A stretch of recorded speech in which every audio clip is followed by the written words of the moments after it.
नमस्कार। आज प्रधान सेवक ने 4 बजे शाम के देश को संबोधित किया। उम्मीदें तो बहुत थी इस संबोधन से, राष्ट्र के नाम जो संदेश उन्होंने दिया कि वो चीन पर बात करेंगे, उसके अलावा कोरोना पर क्या कोई नया ऐलान होगा या कोई नई नीति का ऐलान होगा। लेकिन उन्होंने जो ऐलान किए वो थे कि 80 करोड़ लोगों को सरकार अभी तक मुफ्त राशन मुहैया करवाती आ रही है, एडिशनल 5 किलो चावल या गेहूँ और अब 1 किलो चना भी मिला करेगा साथ में। और ये सुविधा जो है नवंबर तक जारी रहेगी, छठ के त्यौहार तक। अब छठ का त्यौहार जो है वो मुख्यतः बिहार में मनाया जाता है और बिहार में चुनाव भी है, तो हम सोच सकते हैं और उम्मीद कर सकते हैं कि जब छठ का त्यौहार होगा तो पटना में गंगा जी के किनारे एक राष्ट्रीय उत्सव का इवेंट का आयोजन किया जाएगा, क्योंकि इलेक्शंस है वहाँ पर।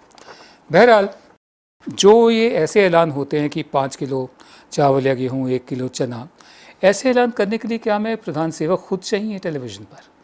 ये ऐलान तो सिविल सप्लाईज़ मिनिस्ट्री जो हमारी होती है उसका कोई जूनियर जॉइंट सेक्रेटरी लेवल का अफसर भी कर सकता था, या एक ट्वीट के ज़रिए या प्रेस रिलीज़ के ज़रिए भी किया जा सकता था कि छठ तक ये बढ़ा दिया गया है और 80 करोड़ लोग इसका फ़ायदा उठाएंगे। अब इसमें 2-3 बातें हैं।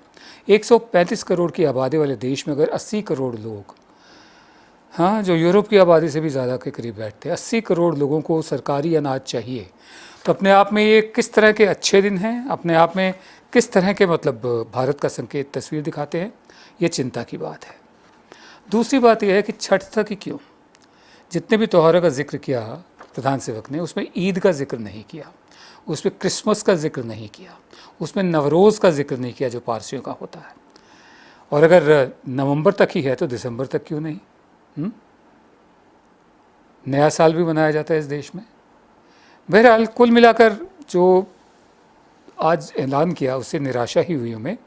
ज़रूरी था ऐलान, अच्छी बात है कि जो गरीब हैं उनको खाना और ये सब मुफ्त में दिया जाएगा एडिशनल।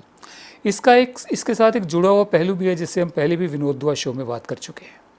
वो ये कि जब से ये एक्स्ट्रा अतिरिक्त राशन मिलना लोगों को शुरू हुआ है, ये पश्चिम बंगाल के कुछ ऐसे इलाके हैं जो बांग्लादेश से मिलते हैं, वहाँ के काफ़ी सारे गांव हैं, वहाँ से खबरें आई थी जो हमने पहले भी हम बता चुके हैं आपको, कि लोग इसी राशन को जो एक्स्ट्रा है उसके बदले में और चीज़ें ले रहे हैं। माने अदला बदली का सिस्टम जारी हो चुका है, बार्टर सिस्टम जिसे कहते हैं। और उसके अलावा हम उम्मीद तो ये कर रहे थे कि सब त्योहारों का भी जिक्र होगा और कुछ और बड़ी अनाउंसमेंट होगी, लेकिन जैसा हमने पहले कहा, ये announcements ministry of civil supplies का कोई जॉइंट सेक्रेटरी भी कर सकता था, प्रेस ब्रीफिंग के ज़रिए या प्रेस रिलीज़ के ज़रिए या एक ट्वीट के ज़रिए। इसके लिए खुद प्रधान सेवक को आना ज़रूरी था क्या? ज़रा सोचिए। साथ ही कोरोना का जब जिक्र आया तो प्रधान सेवक ने कहा कि अब हम अनलॉक 2 में आ गए हैं और एक ऐसे मौसम में भी हम जा रहे हैं जहां सर्दी ज़ुकाम बुखार वगैरह होता है। और उन्होंने अपील की कि ज़रा अपना ध्यान ज़्यादा रखे जनता, और लोगों में लापरवाही बढ़ गई है। पहले सतर्क थे लेकिन अब सतर्कता ख़त्म हो गई है। पहले मास्क को लेकर, 2 गज़ की दूरी को लेकर, दिन में काफ़ी दफ़े 20 सेकंड तक कई बार हाथ धोने को लेकर काफ़ी सतर्क थे, लेकिन अब नहीं है। ख़ासकर कंटेनमेंट जोन्स पर हमें बहुत ध्यान देना होगा, ये प्रधान सेवक का कहना है। कि उसके अलावा अभी भी प्रधान सेवक ने कहा कि भारत ने कोरोना से निपटने के लिए सही वक्त पर एक्शन लिया है, इसलिए हम स्टेबल सिचुएशन में हैं। लेकिन टेलीग्राफ की खबर बता रही है कोरोना काबू से बाहर हो रहा है। 8 दिन में कोरोना के मरीज 4 लाख से करीब 5,48,000 हो गए। रविवार को ही देश में कोरोना के 20,000 नए केसेस सामने आए। भारत में कोरोना से मौत की जो तादाद है, मरने वालों की तादाद 16,000 के पार चली गई है। असम जैसे राज्यों में भी कोरोना के जो मरीज़ हैं उनकी संख्या 8,000 के करीब पहुंच गई है।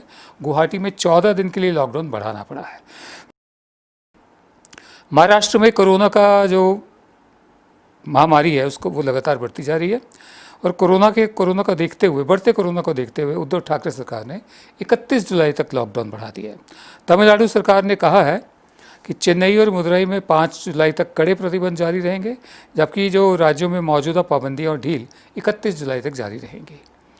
और देश में अजीबोगरीब से हालात हैं, और कभी कभी तो ऐसा लगता है कि ये स्पष्ट कर दिया है केंद्र ने कि उसके पास कोई रोड मैप नहीं है। अब सिर्फ केंद्र सरकार, राज्य सरकारें और सिविल सोसाइटी अपने अपने स्तर पर खुद ही निपटे, यानी सवारी खुद अपने जान और माल की हिफाजत करें।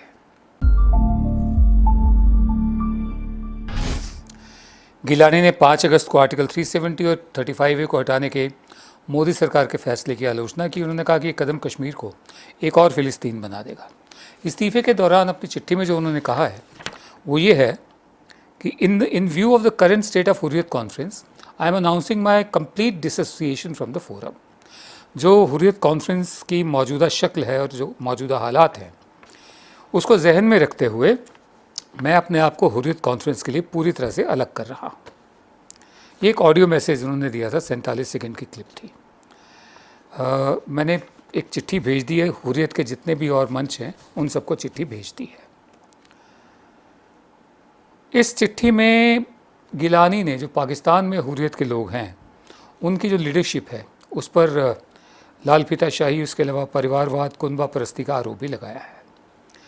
और पाकिस्तान का जो पाकिस्तानी कब्ज़े में जो हमारा कश्मीर है उसको लेकर गिलानी का कहना है कि उसकी जो सरपरस्ती, उसके जो नेता हैं हुर्रियत के, वो सिर्फ रिप्रेजेंटेशनल कैरेक्टर है, वो सिर्फ नुमाइंदे हैं, टोकन है, सिर्फ नाम है और उनके पास इतनी ताकत भी नहीं है कि वो अपने स्तर पर कोई फैसला भी कर सके। आगे गिलानी लिखते हैं कि in the past 2 years lot of complaints have been received. पिछले 2 साल में मेरे पास बहुत सी शिकायतें आई हैं पाक ऑक्यूपाइड कश्मीर का जो चैप्टर है हुर्रियत कॉन्फ्रेंस का, उसमें जवाबदेही को लेकर। तो मतलब तो जो मैंने उस पर एक्शन लिया तो आप लोग, वो पाकिस्तानी जो कब्ज़े में कश्मीर है उसकी हुर्रियत के नेताओं को कह रहे हैं, आप लोगों ने इसे अपनी बेइज्जती समझा और अपने आप से ही मीटिंग बुलानी शुरू कर दी, मुझे बिल्कुल बाहर ही रखा गया। तो इसलिए अली शाह ने, गिलानी ने ख़ुद को अलग कर लिया है। अब इसका मतलब क्या हो सकता है? सरकारी सूत्र बताते हैं कि इसका मतलब तो एक ये भी है कि जो हुर्रियत कॉन्फ्रेंस है वो कश्मीर में, जो अब यूनियन टेरिटरी बन गया है, कमज़ोर पड़ती जा रही है। लेकिन जो मिलिटेंसी की घटनाएं हैं, आतंकवाद की, वो कम नहीं हुई हैं। ठीक है, उधर जो हमारे जो सुरक्षा बल हैं वो भी लगातार आतंकवादी को मारते जा रहे हैं।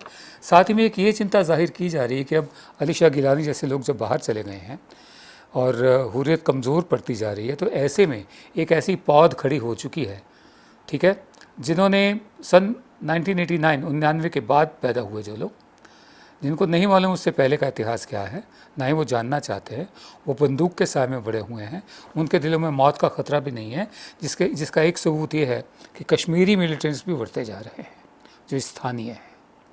तो ऐसे में ख़तरा ये है कि अली शाह गिलानी वगैरह जैसे डिसोसिएट कर गए तो जो नई लीडरशिप आएगी हुर्रियत कॉन्फ्रेंस की, कहीं वो ज़्यादा आक्रामक, ज़्यादा एग्रेसिव ना हो। इस पर भी तवज्जो देनी ज़रूरी होगी।